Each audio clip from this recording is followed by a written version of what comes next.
Break news చూస్తున్నాం. తాడిపత్రి మాజీ MLA జేసీ ప్రభాకర్ రెడ్డి కీలక వ్యాఖ్యలు చేశారు. కేవలం ప్రెస్టేజ్ కు పోవడంతోనే చాలా కోల్పోవలసి వచ్చిందన్నారు.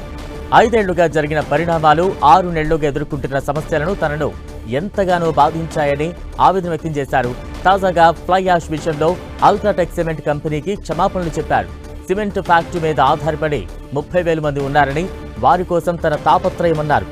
తాను డబ్బు కోసం రాజకీయం చేయడం లేదని, కేవలం ప్రెస్టేజ్ కోసమే పాలిటిక్స్ చేస్తున్నారన్నారు.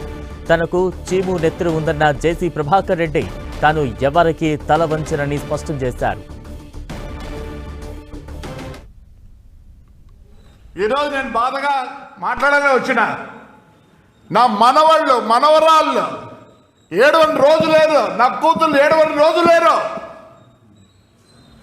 మా అన్న ఈరోజు హెల్త్ బాగాలేదంటే నా గురించి ఆలోచించి అయిపోతే అట్లయిపోయినాడు.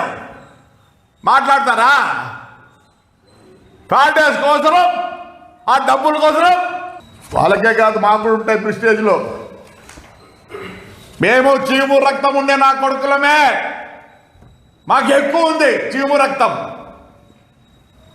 ఎక్కడెక్కడ తల వంచాం.